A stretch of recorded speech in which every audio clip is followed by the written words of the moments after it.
Hello and welcome to another episode of Ask SoulBird. My name is Roberta and I'm really glad that you chose to tune in again today. So today's question is another shamanic question. The question is, you keep mentioning the wording hollow bone. What do you mean by this? It's a very good question. And I had intended on answering this question actually much earlier because I had noticed that I had mentioned it in many of my videos already. So, hollow bone, it's a shamanic term that has been given to the action of emptying oneself and allowing spirit to come in and through you. Now, of course, I want to start this with, what do I mean by spirit? This isn't about allowing any old spirit to come in and do whatever it wants. We must be discerning in our work as shamanic practitioners. And for anyone who is working with energy, we must know what is coming through us. And therefore, one of the first early works of becoming a shamanic practitioner is to work with the ego. We need to know what is ours, what is not ours, and therewith the recognition of the various types of spirits that exist in both this world and the upper world and the lower world, if you're working with that particular cosmology. Now, the hollow bone, as I say, is making oneself completely empty, not void of life, but of the hollow bone being a solid structure, similar to that of, you could think of the tree of life. You could think of the bark, the trunk of a tree, that solid natural force which is holding you, that is the force that is the creator, the unnameable one. You might refer to it as God, goddess, source, great spirit, the unnameable one. You know, there are many names for spirit. So when I'm using the word spirit, I'm referring to that unnameable force that is the source of all of life. So the process of emptying oneself, let's unpack that first. Emptying oneself is allowing your ego to be calmed, to be set aside. And in my practice as a shamanic practitioner, the intention is to be as clear and as clean and as direct as possible with the work that is to come.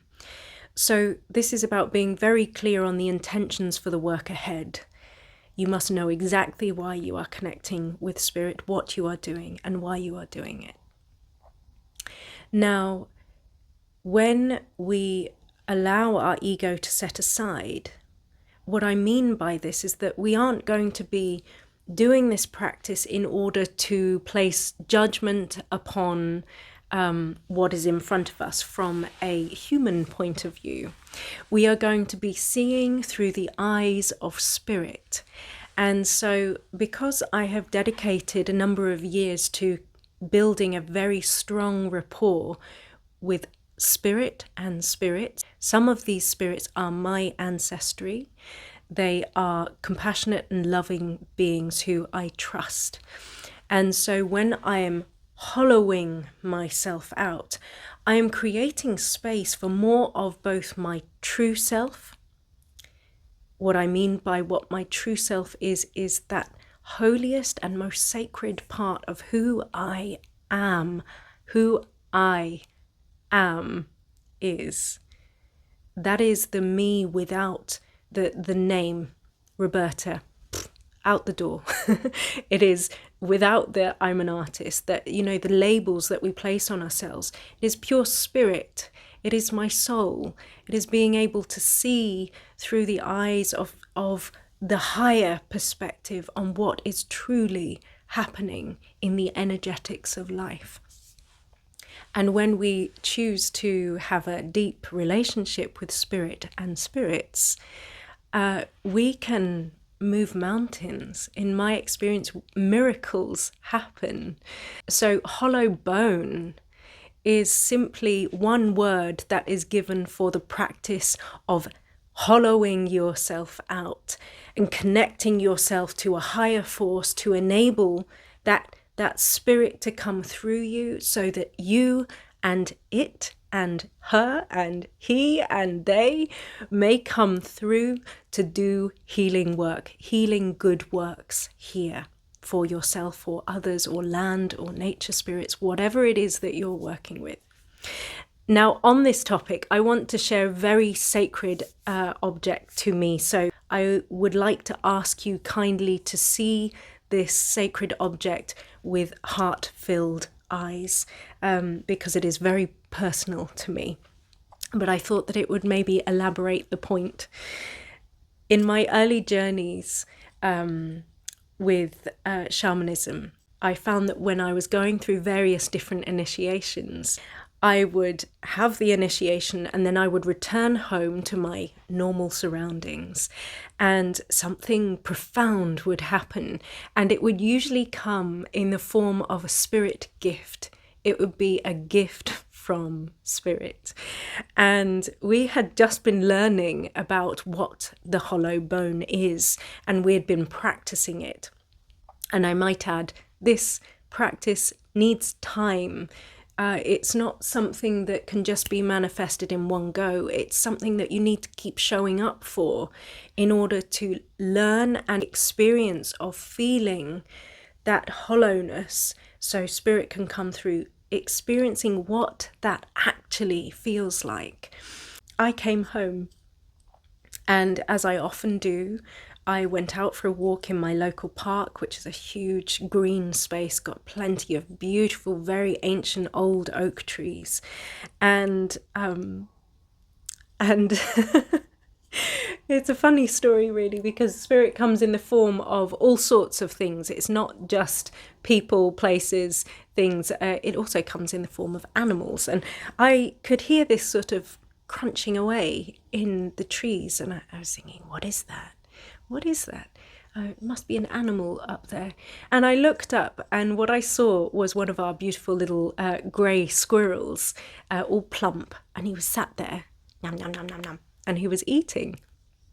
I was thinking, what has he got in his mouth? And I couldn't quite see. It just looked like something kind of ivory coloured. And I was thinking, I don't know. And then again, that sort of moment of having this animal locking eyes with you and experience a moment of, this is one of those moments I need to pay attention to. And he stopped, and then he dropped whatever he was eating. And there, blomp, in front of me, landed a hollow bone. Literally a hollow bone. And this little squirrel, if some of you don't know, they often gnaw on things, hard things like this. So if it's not clear, this is the hollow bone that the squirrel gifted to me. I do not know what animal this particular bone came from. If any of you are bone experts, I'd love to hear from you to see what your thoughts are on where you think this might have come from. Anyway, so you can also see it's probably very difficult to,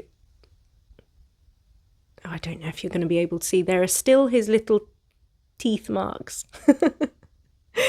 And, you know, the symbolism of this is, of course, I manifested exactly what we were being taught about what a hollow bone actually is. I manifested the physical item that represents what a hollow bone actually is, and that this is something where spirit can come through. I also want to add that shamans over centuries have used hollow bones such as these for various different shamanic methods and techniques for healing. And so for me, this has also entered into ceremony many, many times for that purpose. Now, the other thing that I want to add here in terms of symbolism, and really this is a message to you to encourage you to witness everything that happens around you, everything that you see, that you experience is an oracle. Everything is encouraging you to see the reflection of what is going on deep within you. It's a way of also communicating with spirit and spirits, and that they are always there. But the responses really only come from spirit and spirits when we are open to see and to hear them. And so often people are just closed ears, closed eyes, closed hearts. So you miss the messages that are being gifted to you. Now, as I've shown you already, there's these little teeth marks from the squirrel. And to me, this was really a message of I've got a long way to go. And at this time when I received this bone, this squirrel was gnawing away, and it almost like he was smoothing out the edges of this particular bone. And, you know, he wasn't trying to craft a particular sculpture or anything, but from my perspective as an artist, he was carving with his own teeth this particular bone. And so to me, it was a message from spirit to say, keep working, keep showing up, keep gnawing away at it, because that is you showing the world around you, the spirit around you. It is showing the people around you, your community, that you are doing the work. And so that was really the message. If some of you are wondering what this marking here is, this was from a blessing ceremony when I welcomed this object into my work. It was an accidental blessing. I actually dropped some wax on it, and it's created this really beautiful form. It might just look like a brown sludgy mark to you, but it has great meaning, which can also be used for divination.